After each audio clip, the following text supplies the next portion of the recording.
माननीय श्री राघव चड्ढा। सर, अपने 115 दिन के सस्पेंशन समाप्त होने पर पहली बार इस सदन में बोलने जा रहा हूं और इस नए संसद भवन में पहली बार बोलने जा रहा हूं, तो आपका संरक्षण चाहूंगा। 5 मिनट समय आपका। आप इसे मेडन स्पीच भी मानकर मुझे अधिक समय दे सकते हैं अगर चाहें तो। सर, मैं आम आदमी पार्टी की ओर से द पोस्ट ऑफिस बिल 2023 को अपोज करने के लिए खड़ा हुआ हूं, इसका विरोध करने के लिए खड़ा हूं।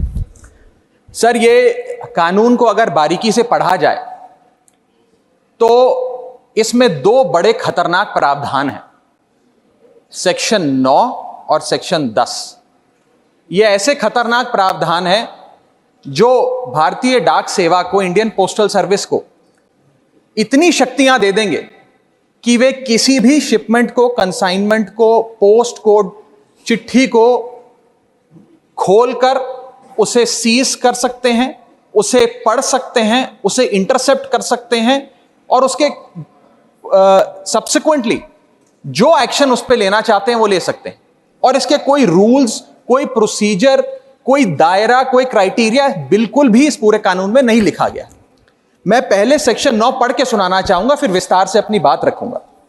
सेक्शन 9 कहता है, the central government may by notification empower any officer to cause any item in course of transmission by the post office to be intercepted, opened or detained in the interest of 1, security of state, 2, friendly relations with foreign states, 3, public order, 4, emergency, and 5, upon the occurrence of any contravention of any provisions of this act or any other law for the time being in force।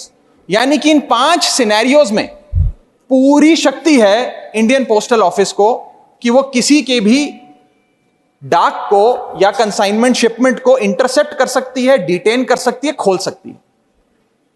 इसमें 7 बड़ी समस्याएं हैं जो मैं आपके सामने रखना चाहूंगा। पहला है बिग ब्रदर सिंड्रोम, यानी कि हर तरीके से अपने नागरिकों पर सर्वेलेंस रखना, वो क्या कम्युनिकेट कर रहे हैं, क्या बातचीत कर रहे हैं, चिट्ठी पत्र में क्या लिखकर भेज रहे हैं, उस पर सरकार की आंखें रहे, सरकार को मालूम रहे। ये एक बिग ब्रदर सिंड्रोम है जिससे ये बिल पूरी तरीके से पीड़ित नजर आता है सर।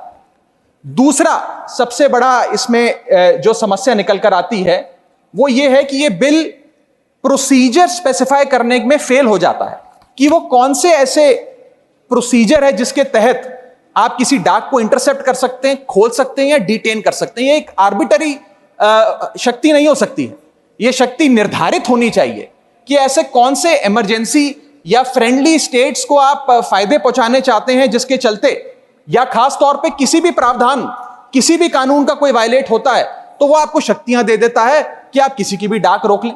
ये इसमें दूसरी बड़ी खामी है सर। तीसरी बड़ी खामी है कि जिन ग्राउंड्स को स्पेसिफाई किया गया है कि किन ग्राउंड्स के तहत आप किसी के भी डाक को या शिपमेंट को खोल सकते हैं, कॉन्फिस्केट कर सकते हैं, इंटरसेप्ट कर सकते हैं, वो ग्राउंड्स बहुत वेग हैं। वो किसी भी शिपमेंट को रोकने के लिए या किसी भी कंसाइनमेंट या चिट्ठी या डाक को रोकने के लिए कोई भी कानून पकड़कर या कोई भी मनगढ़ंत कहानी बनाकर आप उसे रोक सकते हैं। इतने वेग ग्राउंड्स ये कानून भारतीय डाक सेवा को देने जा रहा है। चौथा और सबसे बड़ा खतरा जो इस बिल से है कि जो अफसर इसको इंटरसेप्ट करेगा या कॉन्फिस्केट करेगा, अगर वो अफसर गलत पाया जाता है तो उसके खिलाफ कोई एक्शन नहीं लिया जाएगा, उसे पूरी आजादी है। 5वां आर्टिकल 19 और आर्टिकल 21 का वायलेशन है सर। इसके साथ एक और मैं खतरनाक चीज बताना चाहूंगा कि ये राइट टू प्रिवेसी जो है, ये राइट टू प्रिवेसी का वायलेशन है। और राइट टू प्रिवेसी का एक हाल ही में वायलेशन मेरे साथ और इस सदन के कई सदस्यों के साथ हुआ, जब हमें अपने स्मार्टफोन पर, एप्पल के स्मार्टफोन पर एक नोटिफिकेशन आया, जिस नोटिफिकेशन में सर यह लिखा गया कि स्टेट स्पॉन्सर्ड अटैकर्स ने आपके फोन को इन्फेक्ट कर दिया है और इसके जरिए वे आपके कैमरा, आपके माइक, फोन का जो माइक होता है और फोन के अंदर जितने भी डॉक्यूमेंट्स, पासवर्ड्स, कॉन्टैक्ट्स हैं, वो सारे स्टेट स्पॉन्सर्ड हैकर जो है उसके निगरानी में आ जाते हैं, उसकी पोजीशन में आ जाते हैं। ये किसी साधारण व्यक्ति के साथ नहीं सर, देश के कई सांसदों के साथ हुआ। और दिलचस्पी की बात यह है और खतरनाक बात मैं कहूं वो ये है कि ये सिर्फ विपक्ष के सांसदों के साथ हुआ, ऐसा जानकारी आई, और जिसमें एक शायद सत्ताधारी पक्ष के भी सांसद थे। ज्यादातर जो लोग इसमें पाए गए, जितनी मैंने रिपोर्ट्स पढ़ी, उसके मुताबिक विपक्ष के या सरकार के आलोचक थे।